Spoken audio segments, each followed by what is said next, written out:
Bonjour et bienvenue sur la chaîne du Centre Tao.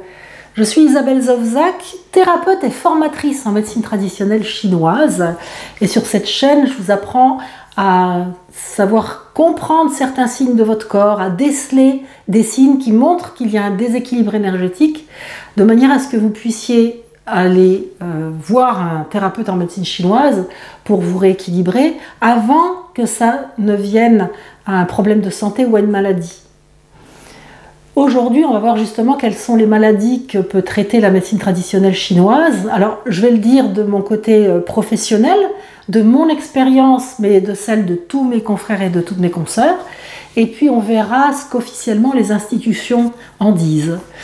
Donc, déjà en priorité, la médecine chinoise est un système médical à part entière qui peut donc faire de la prévention, ça on l'a déjà vu, mais qui peut traiter nombre de maladies. Par contre, il ne faut pas croire qu'elle peut tout traiter et que c'est miraculeux. Je le dis parce qu'il y a beaucoup de personnes qui se disent que les plantes c'est naturel, la nature fait tellement bien les choses, je vais guérir de mon cancer métastasé avec des plantes. Il faut rester sain d'esprit et les pieds sur terre. La médecine chinoise est comme les autres médecines, elle ne peut pas tout. Et il est très important de savoir quel thérapeute on va aller voir pour traiter quel problème. Et il est très important que les thérapeutes eux-mêmes sachent dire mon cadre de performance, de pertinence, d'action s'arrête là. Et là, il me faudra autre chose. Et donc d'envoyer des personnes voir par exemple un oncologue, un gynécologue, un dermatologue, si on n'arrive pas à traiter le problème, bien que en gynécologie on traite très bien les leucorrhées, on peut traiter des problèmes de stérilité que ne sait pas traiter la médecine conventionnelle, je veux dire. Juste te donner un exemple. Quand des jeunes femmes viennent me voir en disant « j'arrive pas à avoir d'enfant », mais qu'elles ont fait tous les examens de la médecine conventionnelle qui n'a rien trouvé, et bien là je me dis, là justement, la médecine chinoise peut intervenir parce qu'il existe des déséquilibres que la médecine occidentale ne connaît pas. Par exemple, ce qu'on appelle le syndrome du lac gelé. Ce sont des femmes qui ont une température de l'utérus trop basse. Et dans les examens, il n'y a pas de prise de température de l'utérus. Or, en médecine chinoise, on sait qu'il va y avoir des signes qui vont nous montrer qu'il fait froid là-dedans et que c'est pour ça qu'il n'y a pas de phycosonide. Et on va donc prescrire des plantes ou faire des moxas, ou les deux, pour réchauffer l'utérus. C'est pour dire, et ça, l'OMS, elle le sait, je ne sais pas si elle le sait, mais ça ne fait pas partie de la liste. Et pourtant, ça marche très bien. C'est comme pour les problèmes dermato. Si quelqu'un a du psoriasis ou de l'eczéma de manière chronique, en gros, on va lui proposer de la cortisone pour quand il y a des poussées, des percées de boutons. Mais on ne va pas lui traiter le fond pour éviter que ça revienne. Or, en médecine traditionnelle chinoise, justement, c'est ça son intelligence, c'est qu'elle va traiter le fond pour que la personne n'ait plus de poussée, ou de moins en moins. Parce que quelqu'un qui a un terrain à faire du psoriasis, c'est son terrain. Même la médecine chinoise ne va pas lui changer son terrain de naissance. Donc on pourra l'aider à avoir de moins en moins de poussée, mais on ne pourra pas changer son hérédité. C'est comme ça pour tous les problèmes. Et puis c'est aussi qu'en vieillissant, la machine vieillit et on ne peut pas récupérer ou garder un corps de 20 ans. Ce que la médecine chinoise peut faire, c'est ralentir le vieillissement, aider à mieux vivre en soulageant les douleurs. Et là, du coup, ça fait dire aussi que pour tout ce qui est problème de rhumatisme, d'arthrose, même pour des problèmes comme des polyarthrites rhumatoïdes, ou ce qui crée beaucoup de douleurs, la médecine chinoise est formidable pour ça. Et ça permet aux gens de moins prendre de médicaments, de moins prendre d'antidouleurs. Ça marche aussi très bien pour l'insomnie. Et ça permet aux gens de ne pas devenir dépendants de molécules chimiques. Donc la médecine chinoise traite vraiment énormément de maladies et l'idéal, ce serait, alors je ne parle pas de problèmes aigus et graves, hein, quelqu'un qui est en train de faire un infarctus, c'est pas le moment d'aller voir un thérapeute en médecine chinoise, il faut foncer à l'hôpital. Il y a plein de choses comme ça où, en plus, en France, on n'a pas accès facilement aux plantes de la phytothérapie chinoise, il faut les commander, donc le temps que ça arrive, la personne, elle risque d'avoir aggravé son problème. Mais pour des douleurs qui durent, pour de l'insomnie qui dure, pour des problèmes digestifs qui durent, pour des problèmes dermato, pour tout ce qui commence à durer, c'est un très bon réflexe de dire je vais aller voir un thérapeute en médecine chinoise. Parce que ça veut dire qu'il y a un déséquilibre profond, que la personne, il faut la rééquilibrer. Et pas simplement traiter le symptôme, traiter la maladie. Il faut traiter le fond de la personne. Alors, oui, ça je le verrai après. Donc, en gros, je t'ai dit ce qu'il fallait que la médecine chinoise peut traiter plein de choses. Voilà, et que voilà, c'est ça que je voulais dire. Ce serait bien, justement, d'aller voir aussi quelqu'un en médecine traditionnelle chinoise assez tôt pour enrayer le problème, parce que souvent, les gens vont attendre 10, 15, 20 ans et plus avant de se dire « j'en ai marre de prendre des médicaments, je vais voir un thérapeute en médecine chinoise ». Mais quand ça fait 20 ans, 25 ans qu'on prend des médicaments, les plantes ne vont pas avoir le même effet aussi puissant que si on les avait pris avant d'avoir pris des années de traitement médicamenteux chimique. Parce que ça impacte le terrain de la personne. Ça va empêcher d'avoir des très bons résultats avec les plantes. Hein. Donc pour ce genre de choses, l'idéal ce serait de commencer par voir de la médecine chinoise, et puis si c'est pas suffisant ou si ça marche pas, là de passer à des traitements médicamenteux chimiques et pas l'inverse. Parce que les plantes, elles vont avoir moins d'effet après des années de traitement médicamenteux chimique. Voilà ce que je voulais dire. Alors, on va voir ce que nous raconte l'OMS, parce que maintenant, on va voir ce que les institutions officielles pensent de l'utilité de la médecine traditionnelle chinoise. Alors déjà, ce que je voulais vous dire, c'est que le 17 et le 18 août 2023, ce qui est très récent, a eu lieu le premier sommet mondial de l'OMS sur la médecine traditionnelle, parce qu'il y a une prise de conscience qu'il y a une déperdition terrible des savoirs ancestraux sur ces médecines traditionnelles, et moi je l'ai vécu. Parce que je fais le tour du monde à la voile pour aller voir justement des endroits reculés de la planète, dont des îles paumées au milieu du Pacifique, où il n'y a pas d'hôpitaux, pas de pharmacie. Donc les gens continuent à utiliser les plantes de chez eux. Selon les pays, ça va être des chamans, selon d'autres, c'est les familles qui connaissent les plantes. Chaque famille, dans son jardin, plante une telle, ce sera plutôt pour les maux de tête, une autre, ce sera pour les maux de ventre, etc. Et donc, les habitants de l'île savent qui aller voir quand on a mal au ventre, quand on a mal à la tête, etc. Et ils utilisent les plantes locales. Mais quand je vais voir des personnes qui utilisent ces plantes et que je leur pose des questions, il y en a certaines, quand c'est dans les familles, qui me donnent des indications, mais dès que ce sont des guérisseurs ou des chamans, alors là, c'est bouche cousue, parce que maintenant, ils parlent de biopiraterie, et la biopiraterie, ça existe, ils ont vu des Occidentaux arriver, leur poser plein de questions, prendre leur savoir et s'en retourner chez eux, et exploiter ces savoirs ancestraux sans aucune contrepartie. Ça, c'est pas normal. Donc maintenant, en fait, ils la ferment.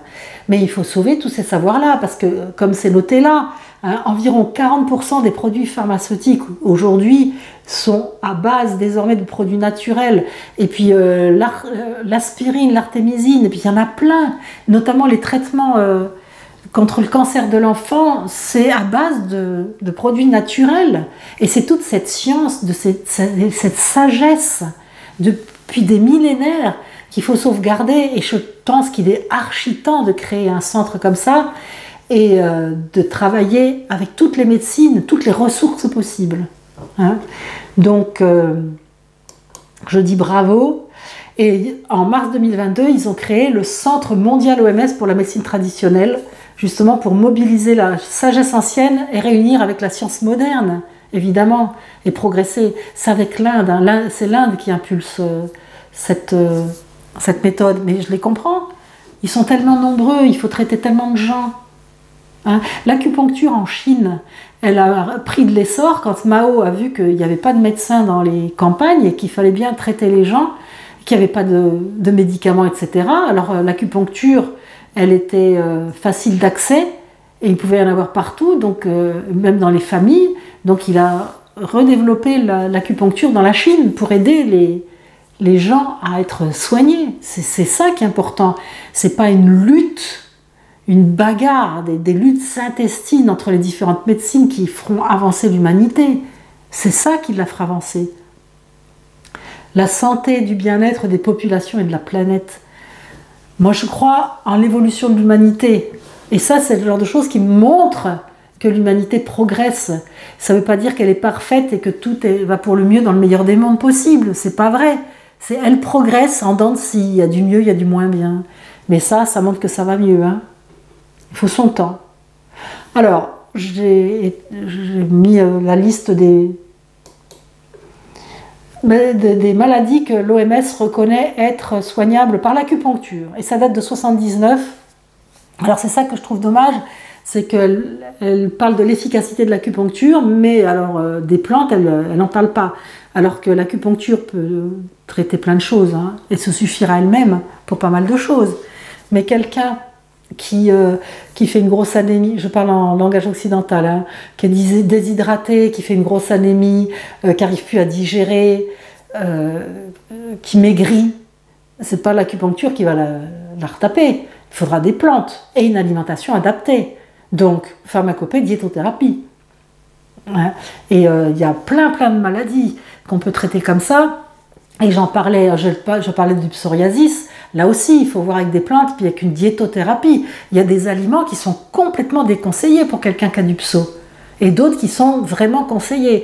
Et c'est pas la diététique qu'on connaît chez nous, hein, de manger juste des haricots à l'eau et ce genre de trucs. Non, c'est dans chaque catégorie d'aliments, lesquels sont autorisés et lesquels vont entretenir la personne dans ses déséquilibres. Hein. Donc, c'est tout ça qu'on traite. Donc, voilà, j'ai listé, on ne va pas tout lire ensemble, hein, je l'ai justement mis sur un PDF pour pouvoir voir,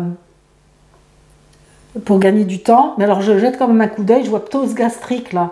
Mais ça traite beaucoup de ptose, hein, même des descentes d'organes chez les femmes.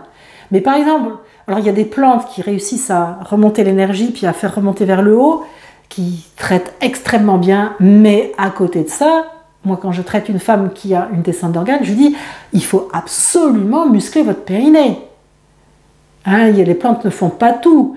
Il y a des choses, il faut changer certaines mesures dans son hygiène de vie. Comme disait Einstein, la folie, c'est de faire toujours la même chose en espérant des résultats différents. Hein. Donc il faut souvent changer certaines choses dans sa vie pour que ça marche. Et c'est un travail d'équipe. Un thérapeute et la personne qui le soigne, c'est un travail d'équipe. Alors, pour les gastrites, par exemple, je l'ai dit régulièrement, mais je le redis tellement c'est important.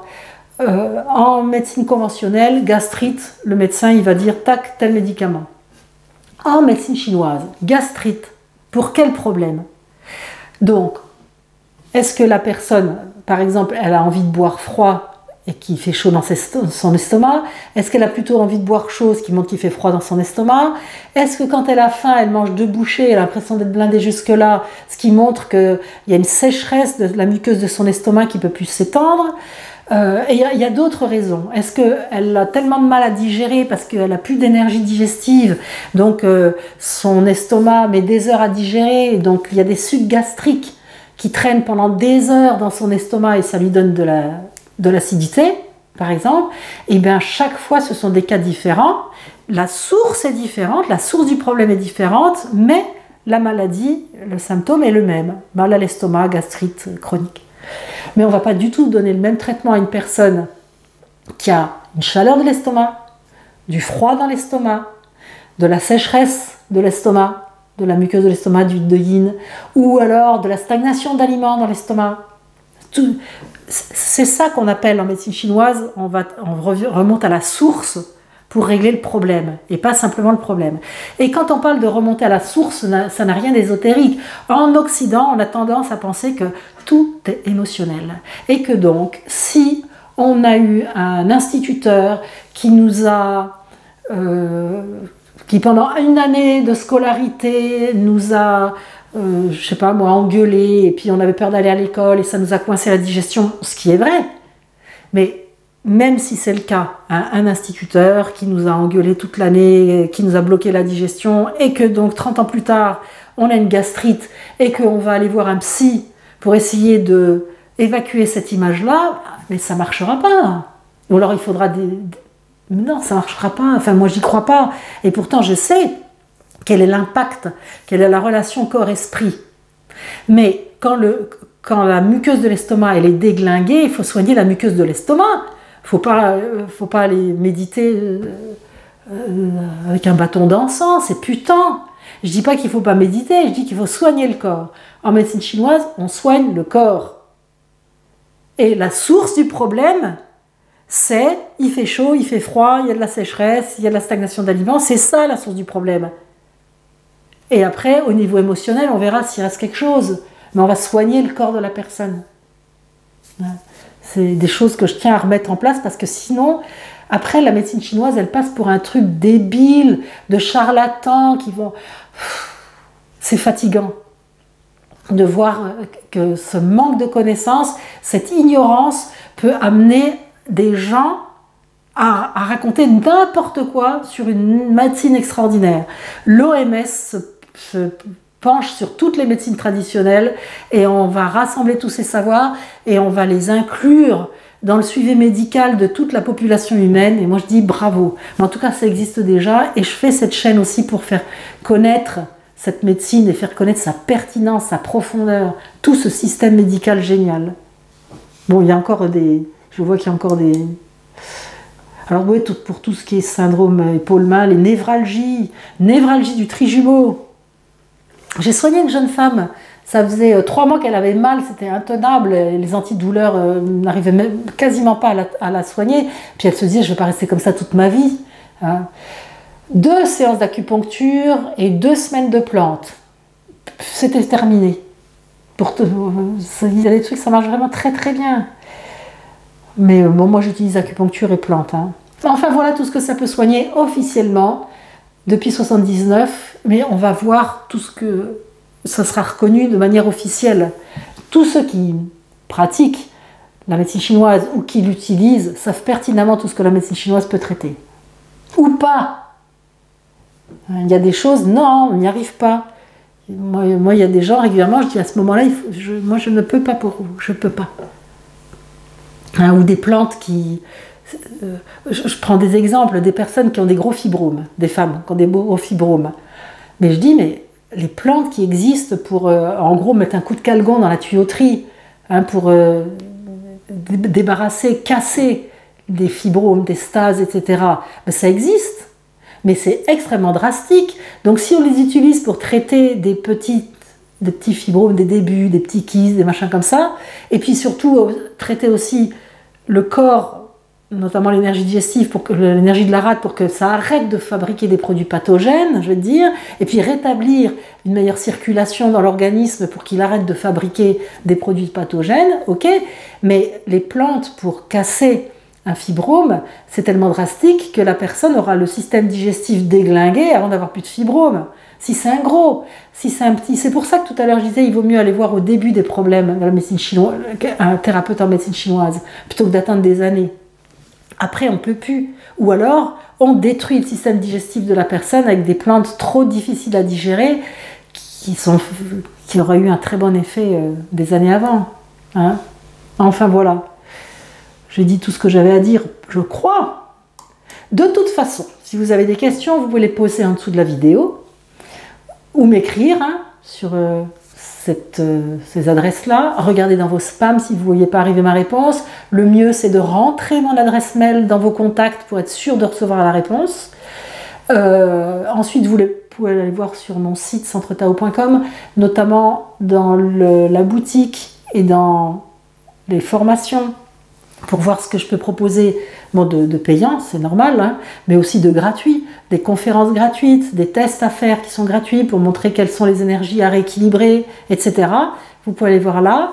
Et puis, la base de la prévention, c'est une hygiène de vie saine, en fin partie l'alimentation. Donc pour télécharger un e-book qui est très complet sur les bases de la diététique chinoise, c'est en cliquant sur le petit bouton télécharger le bonus.